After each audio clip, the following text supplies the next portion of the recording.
Boa noite, gente. Ele já está aqui, o convidado de hoje. Já vou convidá-lo. Boa noite, boa noite, boa noite. Vão chegando, vão se acomodando. Já convidei aqui o Hélio. Tudo certo, Hélio? Está escutando? Tudo tranquilo? Boa noite. Ótimo. Ótimo. Hoje sem problemas técnicos. Espero que continuemos assim até o final. Fizemos um intensivo com os entomologistas de como usar Instagram. Um TI avançado aqui de tudo, Aprendemos de com técnica. os erros dos anteriores. Antes de mais nada, gente, quem está chegando aí, quem está aqui pela primeira vez, esse espaço é o Papo do Inseto, que está acontecendo toda segunda-feira, às 18 horas. É a live do Inseto do Sertão. Então, toda segunda a gente convida um novo entomologista de diferentes partes do Brasil e para a gente ter um papo aqui sobre algum tema específico. Antes de mais nada, eu queria agradecer a todo mundo que está ajudando na divulgação. Tem alguns perfis que sempre nos ajudam, o Mundo dos Insetos, Bug Bites, Ento UFRN, Comic Termes, Ácaros São Legais, Entomo Brasilis e vários outros aí que estão sempre participando e ajudando na divulgação. Hoje também teve divulgação no site da Embrapa, então o jornalista Saulo Coelho lá da Tabuleiros Costeiros da Embrapa ajudou mais ainda, então tivemos participação aí no site da Embrapa, então teve uma muito boa divulgação. Bem, partindo para o convidado de hoje. O convidado de hoje, Dr. Hélio Guzzo, biólogo formado pela Universidade UniOeste de Cascavel, do Paraná, com doutorado em entomologia na Exalc. E Hélio, dentre ser um grande entomologista e conhecedor, ele também é um grande conhecedor de cervejas. Né? Quase um... Hélio, o cara é profissa mesmo, gente. Então, não é pouco, é muita ciência nesse negócio aí. E misturando cerveja com ciência, surgiu um tal de Pint of Science. E antes de mais nada, queria que o Hélio depois pudesse começar a falar um pouquinho sobre isso. Hélio, primeiramente, obrigado por aceitar essa intimação, porque sempre até agora não teve nenhum convite, foi só intimação mesmo para participar aqui. Muito obrigado, valeu pela ideia aí do Pint of Science. E fala um pouquinho aí desse evento para a turma aí que não conhece. Boa noite, Thiago. Boa noite, pessoal que está assistindo aí. É um prazer estar aqui falando com vocês. Um bate-papo mais descontraído, mais informal. Thiago, obrigado pelo novo entomologista, viu? Na verdade, é um velho entomologista, mas que não tinha aparecido aqui ainda, né? Bom, dando sequência nas lives aí, viu que essa semana está acontecendo o Pint of Science, né? Um evento bem bacana. Falar um pouquinho o que é o Pint of Science. O Pint of Science é um movimento mundial que surgiu na Inglaterra, né? Com o objetivo de levar a ciência para ambientes onde normalmente as pessoas se reuniam para se descontrair, para beber, e conversar e comer, enfim. Surgiu na Inglaterra com o objetivo disso, né? Levar a ciência para os bares, para os pubs, os restaurantes e os cafés. Surgiu no ano de 2013, se não me engano. Com o passar dos anos ele foi crescendo. É um evento mundial, existe o Pint of Science Brasil, né? E aqui no Brasil ele começou em 2015, numa única cidade, São Carlos. Depois, ano a ano, ele foi crescendo, foi aumentando. No ano passado, o Brasil já foi o país com o maior número de cidades participantes no mundo todo. E a expectativa é que esse ano ele aconteça em 180 cidades só no Brasil, né? Fora outros países. Acontece que com essa pandemia, né, que atingiu o mundo aí, o evento presencial foi transferido para setembro, mas os organizadores mantiveram o evento online, né, agora nessa semana, nos dias 11, 12 e 13, e a gente teve a felicidade, então eu, no caso, de ser convidado aí para o Papo de Insetos justamente no dia do Pint of Science. Então a gente teve essa ideia aí de juntar, então, conhecimento entomológico com um pouquinho de conhecimento cervejeiro e vamos ver o que é que vai dar aí. Deixando claro que o nosso evento não faz parte, essa nossa live não faz parte do evento oficial, né? É apenas uma homenagem que nós estamos prestando aí ao Pint of Science. E é como você falou, né? Ele é uma forma, eu acho que, de descontraída de passar, de divulgar a ciência, né? Então, acho que é basicamente isso, né? É uma forma de quebrar um pouco essas barreiras, de sair daqueles ambientes muito quadrados, assim, né? E gerar uma discussão científica mais tranquila, sem aquele peso, sem aquele... como geralmente a gente faz. Isso já é muito, realmente, não é de se esperar que tenha nascido na Inglaterra, e os europeus são... Quem já participou de algum evento científico fora, né, na Europa, eles são bem mais descontraídos. Muitas vezes tem sessão de pôster junto com uma cervejinha, gera um debate ali um pouquinho mais solto. Então, assim, é uma coisa que eles fazem realmente bem mais frequente, e a gente aqui ainda é um pouco mais engraçado. Na brasileira tem a fama de ser um pouco mais solto, mais caloroso, mas por esse lado, na ciência, a gente é um pouco quadrado mesmo, e a gente está tentando aos poucos quebrar isso. Exato, mas, exato. E primeiro tópico, o objetivo do Pint of Science justamente é que a pessoa não precisa, quem está assistindo não precisa ter um conhecimento prévio sobre ciência para aproveitar o evento. Então, vamos tentar fazer assim de uma forma simples, né? Usar até uma linguagem não tão técnica, né? Um pouco mais simples, para que todo mundo possa acompanhar a discussão. Isso. Pois, primeiro tópico, já que você está falando do Python Science, primeiro tópico que a gente colocou lá, já gerou discussão: cerveja com insetos. Isso é o quê? É acompanhamento? É derivado? São rótulos? Eu fiquei curioso. Fala um pouco mais sobre isso aí. Estamos falando de ingredientes mesmo. Mas vamos lá. Primeiro, então, você falou do rótulo, então primeiro vamos falar das cervejas aí que tem inseto no rótulo somente. Cerveja, inseto por fora só. Depois a gente fala se tem inseto por dentro. Bom, eu sou um degustador, um apreciador de cervejas, e eu já tomei assim, muitas cervejas que tinham um inseto no rótulo. Só que eu não fico guardando as latas e as garrafas, até porque senão minha casa ia ser pura garrafa, ia ser um depósito de garrafa e lata. Mas, então, eu tenho algumas aqui que estão guardadas ainda para ser tomadas. Então, a gente pode mostrar algumas aqui, né? Que tem. Vou começar com uma aqui, que é da roleta russa. Na verdade, eu não tenho a cerveja, mas eu tenho a bolacha dela. Ela é uma cervejaria roleta russa do Rio Grande do Sul. É uma IPA ou IPA. E ela tem no rótulo essas formigas carregando a flor de lúpulo. Tá? Muito legal. Dá pra ver. Então, muito bacana. Essa eu não tenho a garrafa. É a cervejaria roleta russa. Aí tem outra cervejaria que eu gosto muito, até gostaria que ela patrocinasse a live, mas infelizmente ela não está patrocinando a gente. É a cervejaria Dádiva, que é do interior de São Paulo. Essa cervejaria, ela tem como símbolo uma libélula. Então, todos os rótulos dela têm uma libélula inserida em algum lugar dela. Então, eu tenho um exemplo aqui dela, aqui, uma garrafa rolhada, uma cerveja da cervejaria Dádiva, e tem um detalhezinho aqui da libélula. Libélula é a marca deles, então todos os rótulos deles têm uma libélula, ou grande ou pequena, em algum lugar. Então essa aqui é uma cerveja da cervejaria, e eu tenho mais 3 aqui que são como se fosse um xodó. Essas aqui, ó, o conjuntinho, ó. Essa aí realmente... São cervejas especiais, envelhecidas em barrica de madeira, né? Cada uma madeira diferente, uma madeira que levou uma bebida diferente também. Então, é uma cerveja já um pouquinho mais especial. Teor alcoólico mais elevado, cerveja de guarda, que você pode guardar para consumir depois. Então, os rótulos da Dádiva são muito lindos, dá vontade de guardar todos. São muito bacanas mesmo. Vamos lá. Então, aí são alguns exemplos de cerveja assim, que tem inseto por fora, como a gente disse, né? Meu ajudante está aqui embaixo da mesa entregando as garrafas, meu pequeno Aí, agora eu vou falar de cervejas que tem inseto dentro, então, que tem inseto na composição, né?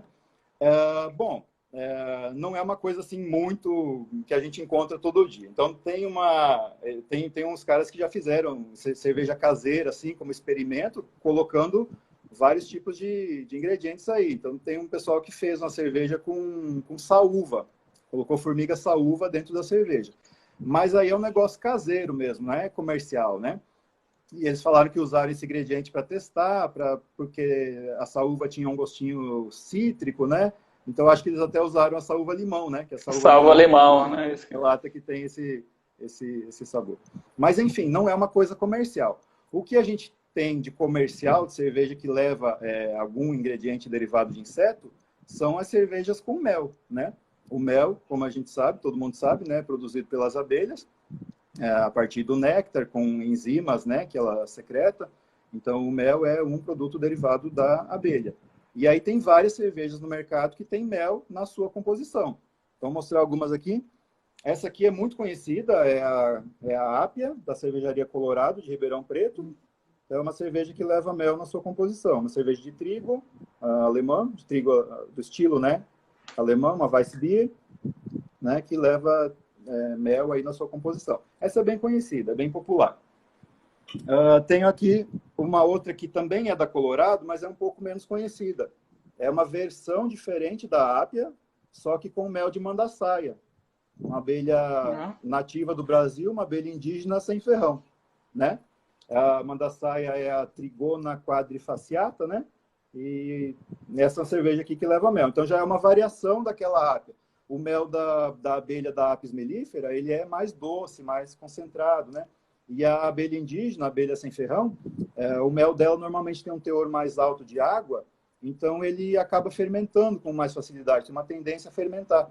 E aí ele fica mais azedinho, né? Menos doce. Então, isso dá uma variação diferente para essa cerveja e são possibilidades diferentes aí para os micro cervejeiros explorarem, né? Uma coisa bem bacana aí. E aí, agora eu vou mostrar uma que é uma cerveja assim bem especial mesmo. É uma cerveja belga. Nossa! Golden Bee Queen, Golden Queen Bee, que é a abelha rainha. É essa que você vai enviar para mim, né? Não. Essa eu sei. É uma cerveja que leva mel também na composição, né? E não sei se dá para mostrar aqui. Dá para ver umas coisinhas douradas dentro? Dá. Isso é ouro, de verdade. Ah, rapaz, você tá metido mesmo. Não, é os caras, os fabricantes. Então é um tributo à abelha, na verdade, isso aqui, né? Imagina, os caras poderiam ter escolhido o rótulo que eles quiserem, o bicho que eles quisessem, qualquer coisa, resolveram escolher a abelha, né? Para colocar nesse rótulo. Então, sensacional. Para mim, isso é um tributo às abelhas e à apicultura em geral e aos insetos, tudo. Essa que você vai abrir hoje para acompanhar aí a gente? Não, hoje não. Essa não. É hoje. Rapaz. Hoje...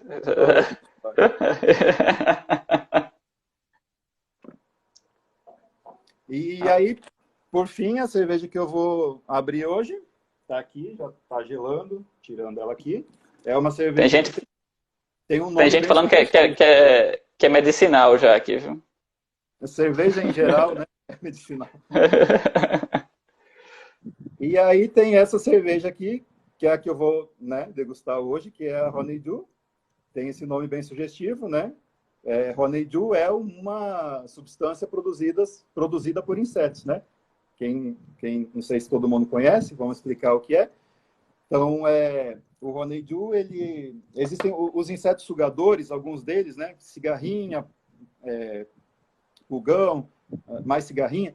Eles têm uma dieta líquida, né? São sugadores de seiva, então eles ingerem um alimento líquido. E tem muita água, então é um alimento assim, um pouco mais pobre em calorias, né? Então tem que ingerir uma quantidade bem maior desse alimento. Como consequência, quanto mais alimento ele ingere, mais água, né? Então ele tem uma estrutura especial no aparelho digestivo dele que serve para remover esse excesso de água.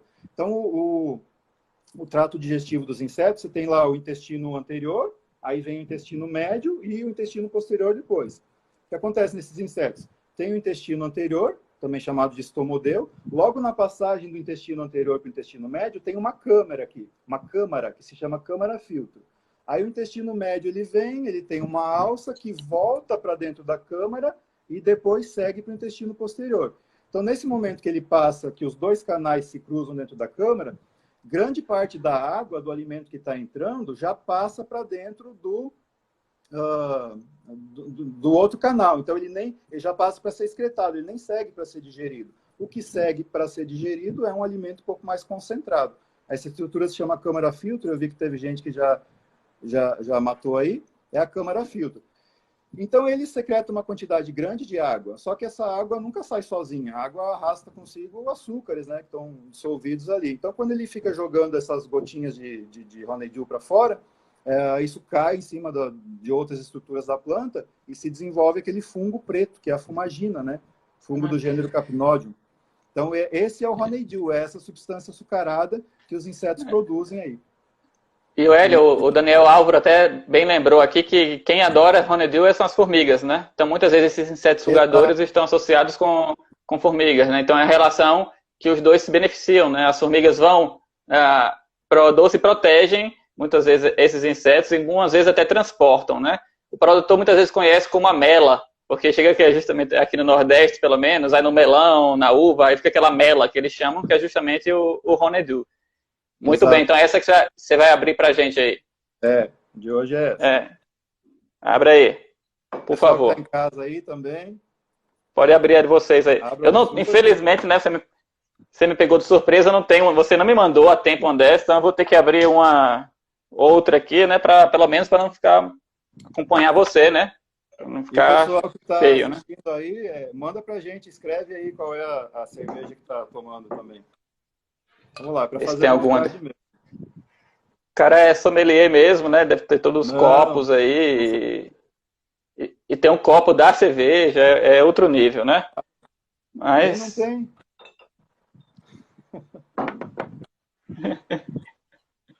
Vamos lá. Mas bem, vamos. Agora tá explicado tudo. Peraí, a minha aqui, tô seguro que a minha espumou, rapaz. Eu tô deixando cair um pouco aqui para não cair em cima do computador. Mas fora isso, daqui a pouco eu mostro para você. Tá certo.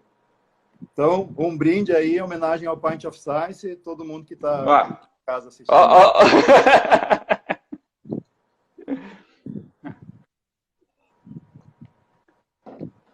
Pronto, tá explicado. A homenagem ao Pint of Science, ainda mais com a introdução dessa sobre cervejas e insetos. Essa foi curiosa, acho que eu não vi em nenhum outro canto, viu? A gente teve, inclusive, 2 lives sobre alimentação com insetos essa semana, um no mundo dos insetos, né? Então já casou aí as informações que a gente teve na semana passada com agora. Uma das coisas que a gente colocou... Alguém comentou aqui que eu vi rapidinho que pensou que seria petiscos de inseto para acompanhar a cerveja, né? Tudo aquilo que foi falado lá pelo professor Cazé pode ser comido. As larvinhas de tenébrio ficam uma delícia. O tenébrio, larva de tenébrio com cerveja é uma delícia. Excelente petisco. A gente fez isso lá em Piracicaba, teve no evento lá inclusive no Congresso Brasileiro de Entomologia em Maceió, que o Hélio foi o presidente do congresso. Foi que ano, Hélio? Isso, 2006. Não, 2016. Não, 2016, espera aí, rapaz. Em 2016, então, teve uma mesa redonda, né, sobre insetos na alimentação, né, foi bem interessante, e depois disso foi feito um preparo de um buffet de insetos, basicamente, com várias opções, isso foi lá no congresso. Me fugiu agora o nome, até o Aloysio pode lembrar aqui, o chefe que preparou, é até professor hoje do Instituto Federal, o Aloysio aqui é bem amigo dele. Isso, o Rossano. Isso. O Rossano preparou todo o cardápio e foi fantástico, né? Foi uma coisa que marcou até hoje, o pessoal comenta desse congresso, desde salgados, tapioca com barata, tinha mais, era a barata de morango com chocolate e tenebro, tinha o negócio variações. Quando a gente pensou que ia comer o segundo petisco, já não tinha mais. Já tinha, não, E geralmente o pessoal também não tem muita educação, né? Avança, né? Mas foi um sucesso só. Mas, continuando na trilha, Hélio, do que a gente tinha conversado, uma das coisas que a gente pensou em trazer para esse papo mais descontraído sobre insetos seria um tema que hoje está em pauta no mundo todo, que são as fake news. Fake news hoje tá aí, né? É uma conversa de todo lado, ninguém sabe mais o que é verdade. Depois com a internet, o pessoal compartilhando 1000 coisas, com o Zap para cá, para lá. todas as coisas positivas da internet, também vem a coisa ruim. Mas eu pergunto, também temos fake news de insetos? Temos muitas, infelizmente. Vamos lá, vamos começar. Eu acho que a gente já conversou algumas coisinhas dessas. Todo mundo está participando aqui, já deve ter escutado algum, tem muitos entomologistas. Tem gente falando aqui ainda das abelhas ainda. O projeto é casa da Bracatinga, também é o mel do Bracatinga. Eu até tenho aqui em casa, realmente muito bom. Gente falando que faltou os insetos para acompanhar aqui na cerveja. Realmente está em falta no mercado. Mas no mais está tudo certo. Bem, vamos lá. Você falou, a gente conversou sobre algumas coisas de fake news e tem duas coisas. Uma, até separar, fake news e sensacionalismo, né? São duas coisas também que andam muitas vezes, de vez em quando até juntas, né? Faz o casadinho de fake news e sensacionalismo, né? Mas você falou para mim de uma, essa eu não tinha escutado, né? Mas eu queria que você comentasse um pouco de uma fake news que você escutou de broquídeos no feijão. Como é que foi isso? Faz tempo essa fake news aí, ela veio em duas versões, na verdade. Foi lá para 2015, mais ou menos. Uma das versões era que tinha larva no feijão que estava matando as pessoas. E que as pessoas comiam aquele feijão com as larvinhas e morriam. E aí, na verdade, mostrava uma imagem do feijão cozido. Na verdade, era a radícula do feijão, né? Que sai quando o feijão começa a brotar, né? Quem tem um mínimo de contato com feijão sabe disso. Quando eu era criança, eu catava feijão lá com minha mãe e tudo. Então, cansado de ver isso. O feijão começa a brotar, sai aquela raizinha. E era aquilo ali, na verdade. Nessa época, foi até para aquele detetive virtual do Fantástico, né? Esse vídeo aí. Então, uma coisa natural que não tem nada a ver e já chega a notícia que está matando gente, né? E a outra versão vinha junto com um áudio até de uma pessoa que falava que a amiga, a cunhada, sei lá, trabalhava no hospital e já tinha morrido 10 pessoas, não sei o quê, num feijão com caruncho e que tinha que botar no vinagre, que a informação era séria, que matava mesmo, que já tinha morrido umas 10 pessoas. Assim, gente, se feijão carunchado matasse, acho que não tinha um ser humano vivo.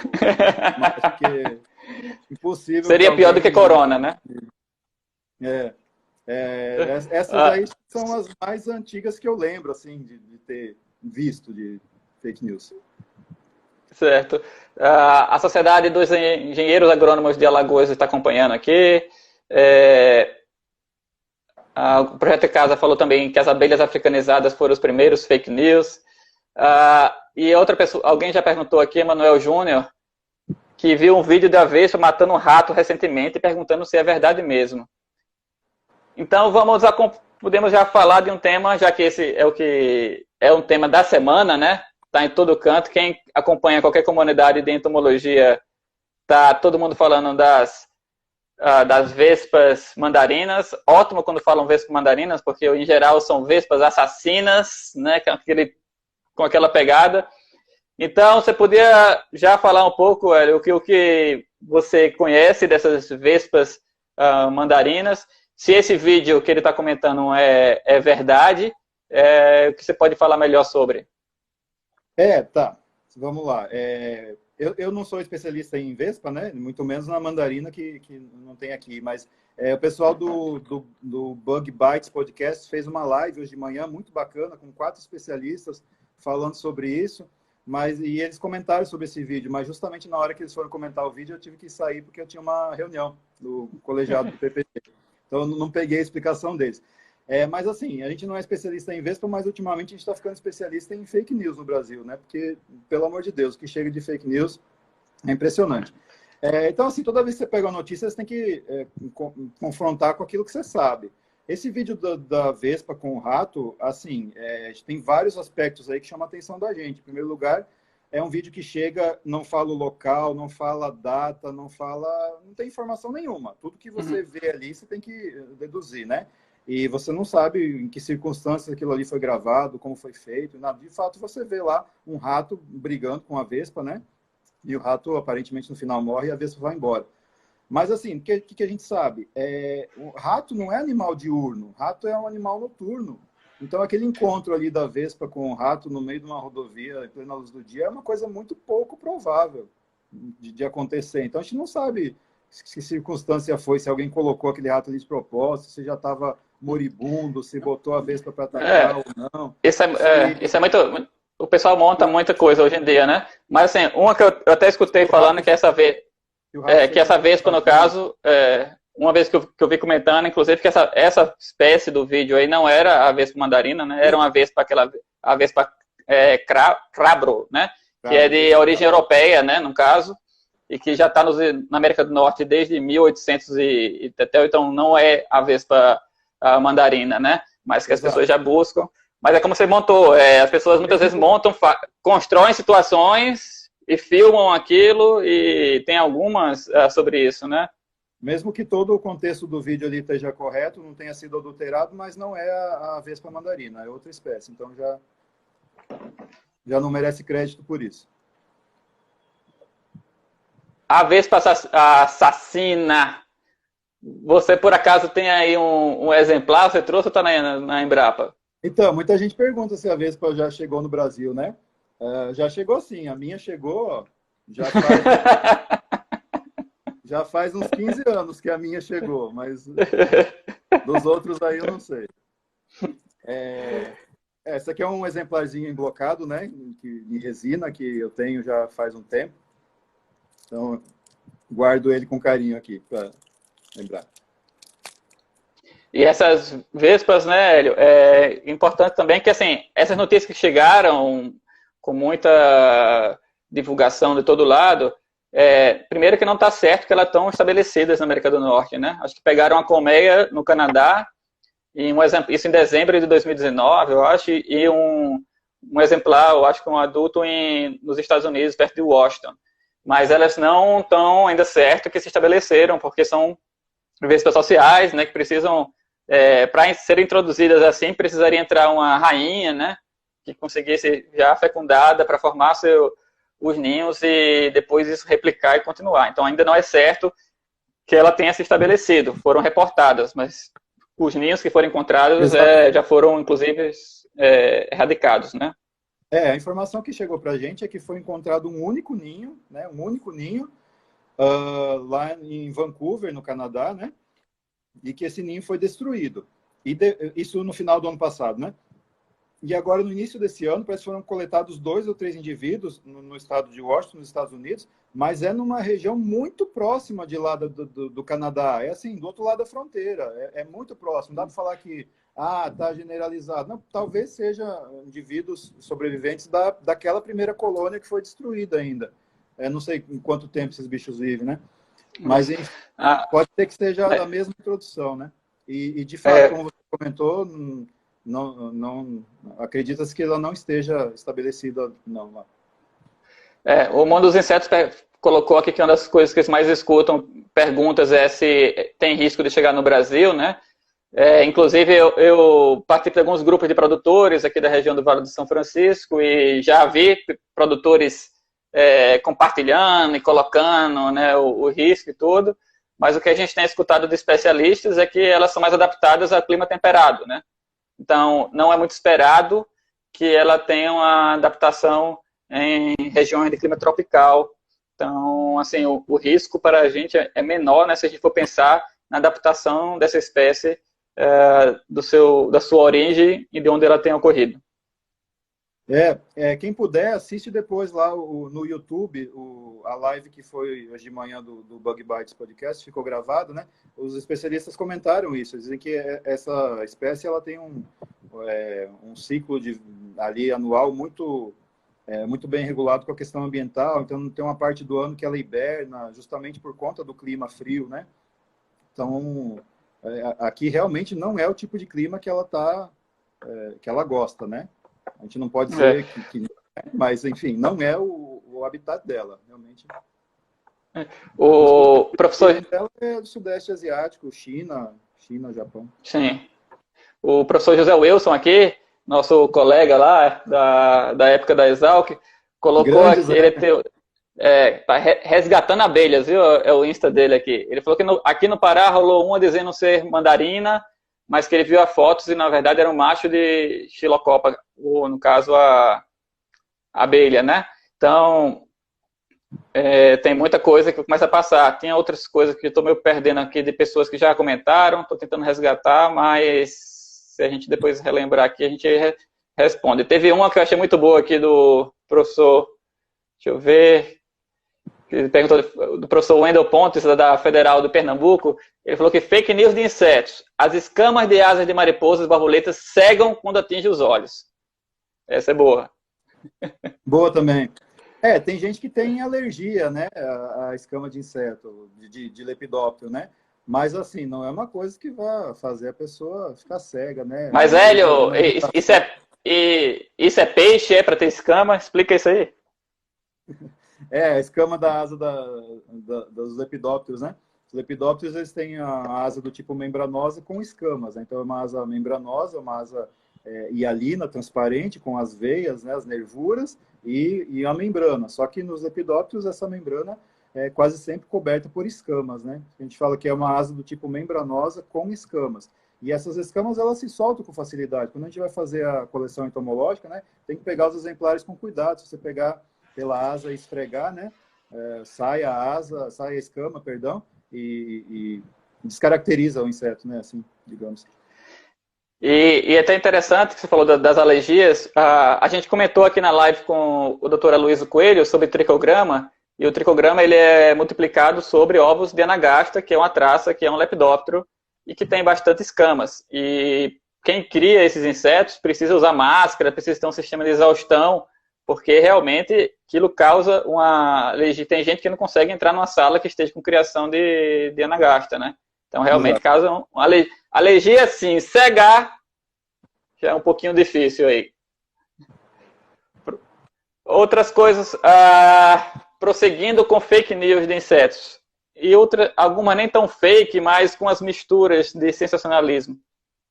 Bem, gente, eu acho que vespas, mandarinas, a gente acho que passou por cima. Como o Hélio falou, tem um episódio bem legal do Bug Bites. Quem quiser entra lá, tem bastante informação.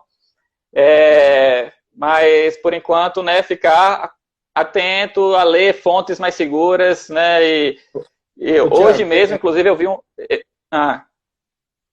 Só para complementar rapidinho, tem um outro videozinho da Vespa mandarina, supostamente a Vespa mandarina, que está circulando, né, que é uma reportagem do Bom Dia Brasil, do Jornal Hoje, alguma coisa assim da Globo, mas é um vídeo, a matéria velha de 2013, e tá muito estranha aquela matéria. Eles misturam imagens da Vespa mandarina com ninhos de outras vespas que não são ela, porque o ninho dela é subterrâneo, né? Aí mostram uma pessoa queimando o ninho de uma vespa no beiral da casa, assim, que obviamente não é o ninho dela, mostra até umas vespinhas bem pequenas. E também no final do vídeo, assim, a última imagem parece que é um pompilídeo que eles mostram. Eles fazem uma montagem ali de um monte de imagens, dá a impressão que é mais para gerar preocupação mesmo do que para informar. É um negócio que fica muito estranho mesmo. E o preocupante, muitas vezes, são até veículos. Hoje eu vi um veículo aqui da região, um jornal de renome, que passa colocando um vídeo do rato lá, né, como sendo a vespa mandarina. Então, é importante, inclusive hoje com a facilidade de mandar uma mensagem, né? Acho que a gente tem todo também um papel para isso, né? Ver uma matéria como essa, vai lá, comenta, então manda um e-mail para a redação, né? Acho que é importante. Hoje não tem mais desculpa dessas pessoas estarem postando coisas pela facilidade de comunicação que eles têm, né? Então hoje você manda um e-mail para um especialista na hora, você tem várias pessoas que você pode consultar, né? O Djaí aqui comentou, não sei se bem rapidinho. Alguém perguntou aí sobre a diferença da vespa mandarina com a vespa velutina, não é isso? Isso. Assim, eu não conheço essas vespas a fundo, né, porque não são daqui, mas o pouco conhecimento que a gente tem, elas são espécies bem diferentes. A vespa velutina, ela é bem menor que a vespa mandarina, praticamente a metade do tamanho. Então, ela não é considerada uma vespa gigante asiática. Ela é também originária lá da mesma região, então ela é asiática também, mas ela é bem menor, metade do tamanho, mais ou menos. As operárias têm uns 2 centímetros de comprimento, enquanto que a vespa mandarina tem o dobro disso. E também a coloração dela é bem diferente, o corpo é mais escuro, as pernas são amarelas. Assim, não dá para confundir, não, são bem diferentes mesmo. Sim. E é até bom, assim, o relatar que a principal preocupação é principalmente com abelhas, né, que elas podem detonar basicamente colmeias de abelhas. Então, mais do que em relação a ser um perigo de picadas mortais, né? Então, isso aí são acidentes em geral que a gente tem, inclusive aqui com abelhas normais, apis, a gente tem acidentes aqui no Brasil. Eu vi um dado, acho que a gente morre em torno de 30 e poucas pessoas por ano aqui no Brasil de picadas de abelha, né? Principalmente pessoas com alergia. E também, se a gente for falar de assassinos, se fosse querer fazer algo sensacionalista desse jeito, nada pior do que são os mosquitos com transmissões de doenças, né? É o animal que mais mata ser humano na face da Terra. Não tem tubarão, não tem rinoceronte, não tem nada, são os mosquitos. Então, é realmente o sensacionalismo de querer uma busca de cliques e chamadas para isso. O Djaí tinha falado aqui que escamas de asas não cega, mas faz passar raiva na hora de montagem de caixa entomológica. Todo mundo, quem fez disciplinas, passou por isso. A Ariane perguntou de novo aqui das vespas predando o rato. Acabamos já de comentar, Ariane, aquilo ali é outra espécie, não é a mesma, né? Bem, temos outros comentários aqui. Outra coisa que está aparecendo muito aqui, Hélio, são vídeos de gafanhotos querendo saber se são aquelas nuvens de gafanhotos da África que estão invadindo aqui o Brasil. Você tem escutado também sobre isso? Já recebeu alguma coisa? A gente viu, até os vídeos foram compartilhados no grupo lá que a gente participa, né, do Consulta Entomológica. Abraço para o pessoal da Consulta Entomológica aí. Então, nuvens de gafanhotos não são fakes, né? Isso realmente acontece. Só que, em geral, aqui no Brasil, a gente tem pouco problema com isso. Aí são 2 coisas distintas que você tem que levar em consideração. Por que existe um surto populacional e por que eles formam nuvens, né? Então, o surto populacional ele é consequência de condições ambientais. Então, determinada condição ambiental lá desencadeia esse processo. De repente, uma seca prolongada, onde os ovos estão no solo, né? Aí vem uma chuva em sequência e aí todos os ovos eclodem ao mesmo tempo. Alguma coisa do tipo, né? Está relacionado a fenômenos ambientais.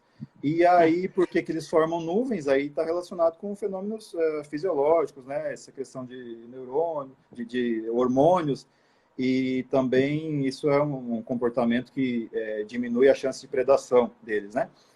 Mas, assim, eu acho que você está querendo dizer que a questão do sensacionalismo, né? Que a gente recebeu uns vídeos dizendo que os insetos estavam invadindo o Brasil pela costa lá do Morro de São Paulo, alguma coisa assim. Isso. Aqui pela Bahia, né? Porque, na verdade, a gente teve aqui realmente algumas ocorrências, né, de gafanhotos aqui no sertão, pelo menos, né? Em áreas de manga, inclusive apareceram alguns. E, inclusive, o professor Maurício da UFAL, quando a gente compartilhou esse vídeo para ele já notou que eram famílias de gafanhotos diferentes, né? Os gafanhotos que estavam correndo aqui são da família Romaleide, e os que estão lá são acridídeos, que formam aquelas nuvens na África, né?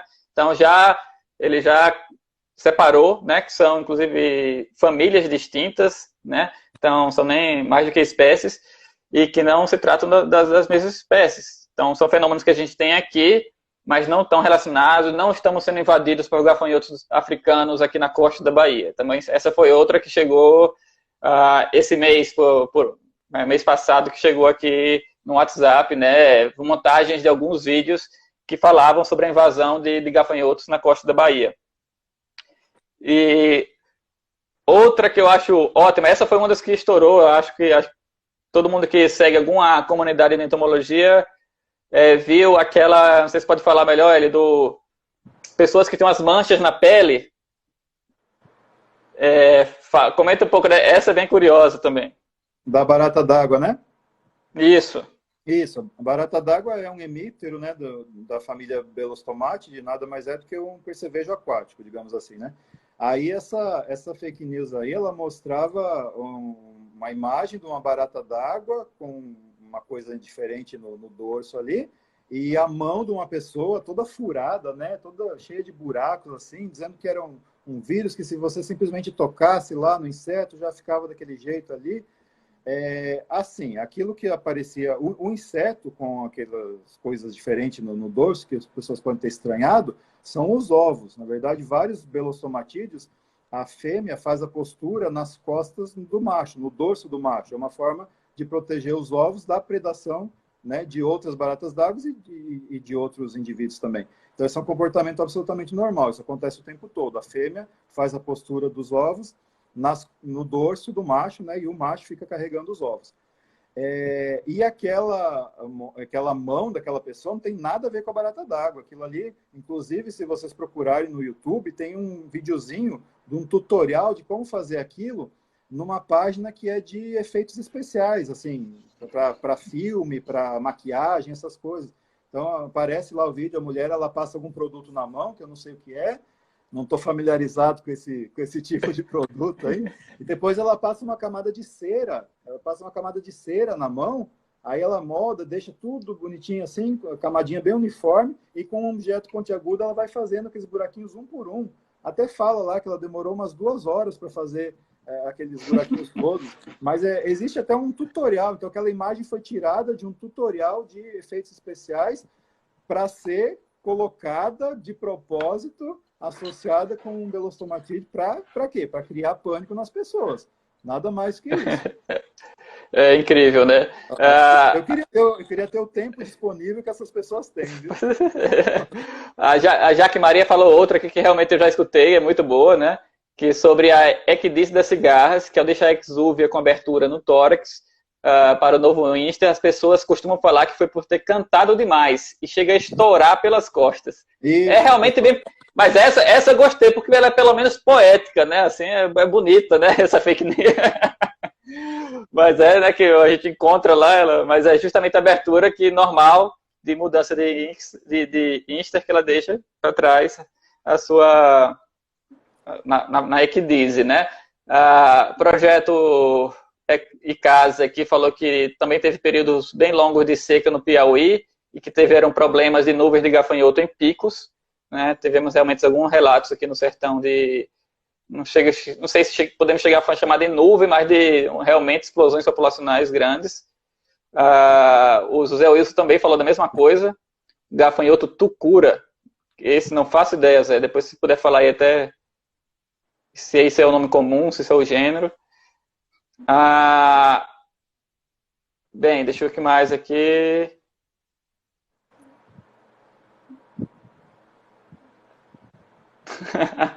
A Ana Paula, por acaso, minha esposa, botou aqui que já não bastasse a barata voar, ainda vem essas fake news, realmente. Né? Muito bom. E a última, que está super em evidência: coronavírus. E aí, Hélio? É dizer que transmite também corona? E daí? Então, muita gente preocupada, né, se inseto pode transmitir coronavírus, né? Então, inclusive o nosso amigo Francisco, né, professor Francisco, foi do nosso grupo lá, foi o primeiro que postou essa dúvida lá, né, pra gente. E aí, pesquisando, a gente descobriu algumas coisas que acho que vale a pena discutir aqui. Primeiro, você tem que pensar qual inseto você está falando e qual a forma de transmissão, né? Então, se você pensar na transmissão do coronavírus por algum mosquito, como é o caso de outras viroses que a gente tem aqui, né, tropicais, não, já praticamente descartado, né? Não se tem nada disso. O vírus ele tem que ter uma afinidade bioquímica, né, com os organismos, os hospedeiros, né? Então, ele teria que ter, em primeiro lugar, que as pessoas que têm a doença, Covid, né, elas não têm uma grande quantidade de vírus circulando nos vasos periféricos para que um mosquito possa picar e adquirir esse vírus.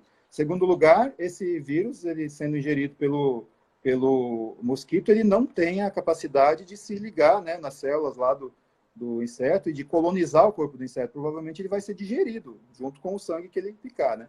Então essa probabilidade de ser transmitido por mosquitos é descartada. Não há nada que preocupe a gente com relação a isso. Agora, outra questão seria a transmissão mecânica, né?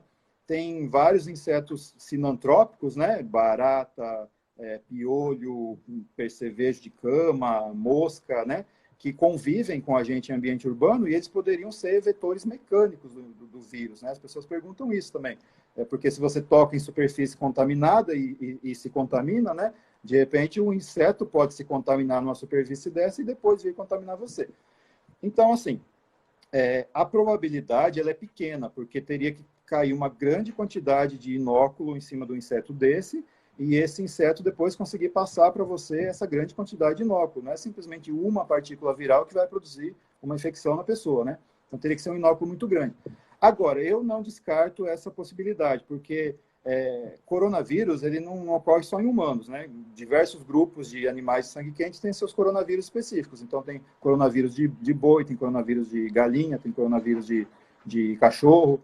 E eu vi um trabalho feito nos Estados Unidos em 2013, 2013, depois se o pessoal perguntar aí, eu mando a referência, quem estiver interessado. Eles fizeram um estudo provando que o coronavírus de Peru pode ser transmitido pela mosca doméstica. Pegaram indivíduos da mosca doméstica, infectaram ela artificialmente com o coronavírus de Peru, colocaram perus muito jovenzinhos, né, pintinhos de 7 dias, em contato com essas moscas e eles adoeceram com a doença, né, com o coronavírus. Depois de 3 dias, o anticorpo foi detectado nesses organismos. Então, eu acho que com base no que a gente sabe dos outros coronavírus, dos outros animais, a gente não pode descartar essa possibilidade em humanos, mas ela é pequena, ela é consideravelmente pequena. Uhum.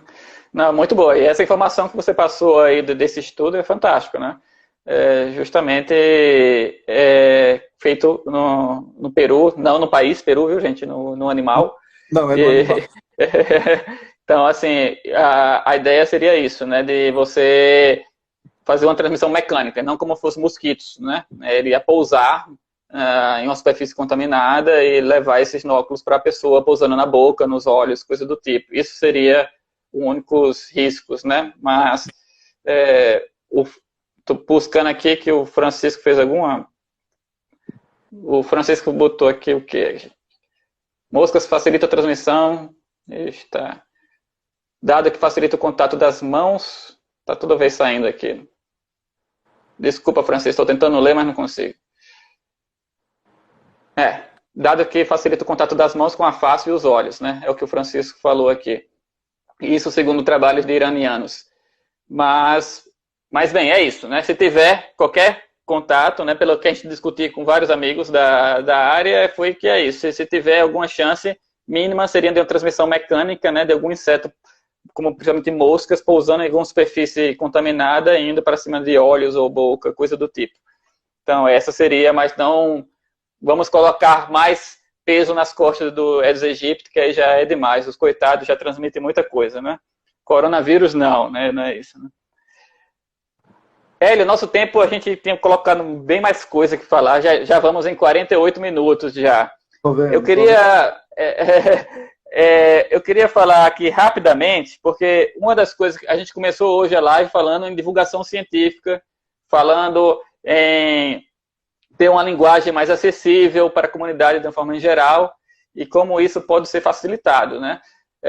Então, nós dois somos embrapianos, né? E poderíamos falar um pouco de como a Embrapa faz essa divulgação, quais são as formas que a Embrapa usa para fazer uma comunicação técnico-científica, fugindo daquele modelo de artigo científico para a comunidade de uma forma em geral.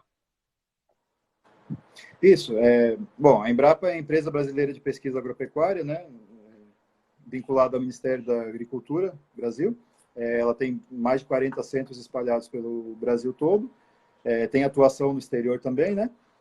Eu particularmente, sou funcionário da Embrapa Tabuleiros Costeiros, que fica em Aracaju, Sergipe, mas eu sou lotado aqui na Unidade de Execução de Pesquisa de Rio Largo, que é vizinho a Maceió, região metropolitana de Maceió. Então, moro em Maceió, né? Estou aqui. Então, assim, bom, a gente é pesquisador, a gente pesquisa, a gente faz ciência e o que a gente quer é divulgar o nosso trabalho científico, publicar artigos para enriquecer o nosso currículo, né? Mas a Embrapa, como empresa pública, ela tem a preocupação de levar essa informação para o máximo de gente possível. Então, para a Embrapa, você publicar um artigo na Nature, na Science, não é mais importante do que produzir uma cartilha, um comunicado técnico que vai levar essa informação de forma simplificada para o produtor, que é quem está ali na ponta da cadeia e que necessita da informação, né? Então, a Embrapa, além da publicação de artigos, ela tem diversos outros canais de comunicação que são bastante explorados nos mais diversos níveis assim de complexidade da informação. A gente tem os artigos científicos, né, que a gente publica, mas tem também livros, a Embrapa publica livros, tem uma série técnica, tem comunicado técnico, tem boletim de pesquisa, tem circular técnica, tem cartilha, tem um monte de coisa que é publicado numa linguagem bem mais simplificada, bem mais acessível, para facilitar o acesso do produtor mesmo, que não tem um conhecimento, né, tão grande assim. E tem também o programa Prosa Rural, que é importantíssimo, fascinante. É uma parceria que a Embrapa tem com a Rádio Nacional, que a gente grava programas, né, sobre determinados temas, e esses programas são veiculados no Brasil inteiro, dependendo do interesse, né? Se for de interesse da região. Pode ser regionalizado, a emissora de determinada região que é para eles, então pega esse programa e passa. Então, são ferramentas assim que a gente tem para divulgar a informação para o máximo de pessoas possíveis e gente que muitas vezes não tem acesso. E só complementando, né, Hélio, fora o Prosa Rural, um programa de rádio, né, disponível pela internet e pelas rádios também. O canal do YouTube da Embrapa, né, que é bem ativo, tem vários vídeos que ficam disponíveis, como o canal mesmo do Dia de Campo na TV, que também é bem interessante. E fora todas essas publicações que você comentou, também o programa Embrapa Escola, né, que pelo menos aqui na Embrapa Semiárido, que fica em Petrolina, aqui fica na divisa de Pernambuco com a Bahia, a gente tem muita visita de escolas, né, durante todo o ano. Então, os pesquisadores, os analistas, os técnicos recebem esses alunos e visitam os laboratórios, aquela parte que pode ser visitada, meliponário, tem uma trilha da Caatinga aqui que eles participam, e também a gente tem essa interação com a escola, com as crianças, que é bem interessante. A gente também recebe. Isso aqui para a gente é mais intensificado durante a Semana Nacional de Ciência e Tecnologia, que acontece todo ano, né? Mas a gente recebe também criançada lá, mostra os laboratórios, mostra tudo, fala um pouco do que faz, a unidade toda se envolve, é muito bacana, muito legal. Sim. Também comentaram até o André Musso aqui, comentou sobre o Instagram da Embrapa, também tem, bem ativo, o Facebook da Embrapa também é bem ativo, então sigam, que está sempre divulgando os nossos trabalhos, é bem interessante. O André, abraço, André. Obrigado pelo prestígio aí. E também quase terminando, ele é interessante, você faz parte do programa de pós-graduação de proteção de plantas aí da UFAL. Comenta um pouco, temos muitas vezes estudantes participando aqui da live que possam se interessar em se inscrever no programa. Comenta aí quais são as linhas de pesquisa, quem sabe você não vai ser orientador futuro de algum desses participantes da live. Exato, não poderia deixar de falar, né, do parceiro mais importante que eu tenho aqui. Na verdade, aqui tem a Universidade Federal de Alagoas, que é o UFAL, né, e inclusive a nossa unidade da Embrapa fica dentro do Centro de Ciências Agrárias, que agora se chama Campus de Engenharias e Ciências Agrárias, da Universidade Federal de Alagoas. E eu sou membro permanente do programa de pós-graduação em proteção de plantas, que é sediado nesse campus. Já faz um tempinho, comecei como professor colaborador, ministrando disciplinas, orientando alunos, e hoje sou professor docente permanente, né? E assim, é importantíssimo para mim participar desse programa, uma interação muito boa entre a Embrapa e o programa. Tenho diversos orientados lá que participam, que são as pessoas que realmente conduzem as pesquisas nossas, né? É importantíssimo o programa de proteção de plantas Eu já estou vendo aí que já estou vendo que tem vários participantes aí, Hélio. Só estou vendo que já tem muita gente do programa. Até estimular eles para formar uma equipe e participar do próximo Entomo Quiz, né? No Congresso Brasileiro de Entomologia. Bora montar uma equipe aí para participar. O pessoal participou na edição que teve aqui, mas depois na seguinte acho que não. Sem falha das duas linhas de pesquisa. São duas linhas de pesquisa no programa. Tem a linha de fitopatologia, né? E a linha de entomologia agrícola, que juntas, né, compõem aí a proteção de plantas. Então, interessados, todo ano tem seleção, às vezes tem 2 seleções no ano. Participem, interessante. Ótimo. E a gente tem que colocar, a gente vai ter que fazer depois outra live, Hélio, para você falar realmente de todo o seu trabalho que você faz aí na Embrapa, porque você faz trabalhos muito interessantes aí. Falar de metade das coisas que mas foi ótimo, né? Eu acho que certamente tem muita gente falando bem aqui.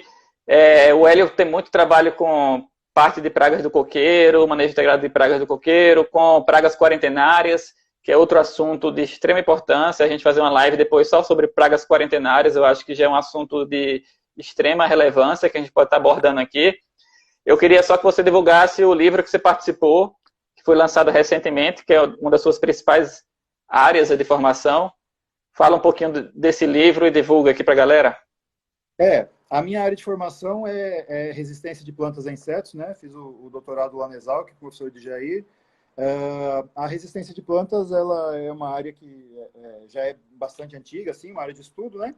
E o livro que a gente mais utilizava no Brasil era esse livro aqui do professor Lara, que é um livro excelente, mas que já está um pouco velho, né? Um livro de 1991, né? E aí, mais recentemente, foi escrito esse livro aqui, né? Um livro novo também sobre resistência de plantas a insetos, editado pelo professor Baldim, lá da Unesp, o Djair, da Exalc, e o Lourenção, do IAC.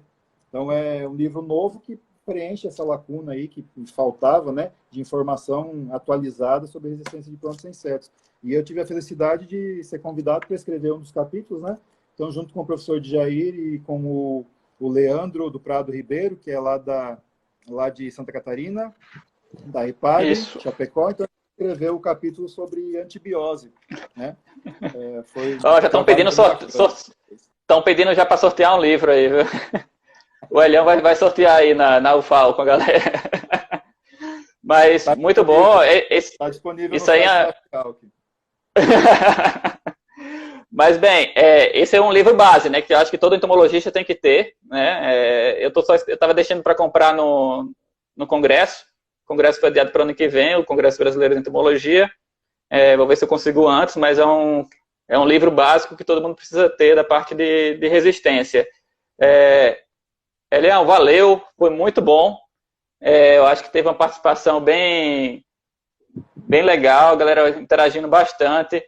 Desculpa, pessoal, as perguntas que muitas vezes eu não consigo ler, que parecem muitas aqui, a gente não consegue acompanhar direito. Depois eu vou dar olhada com calma aqui, depois que acaba a live.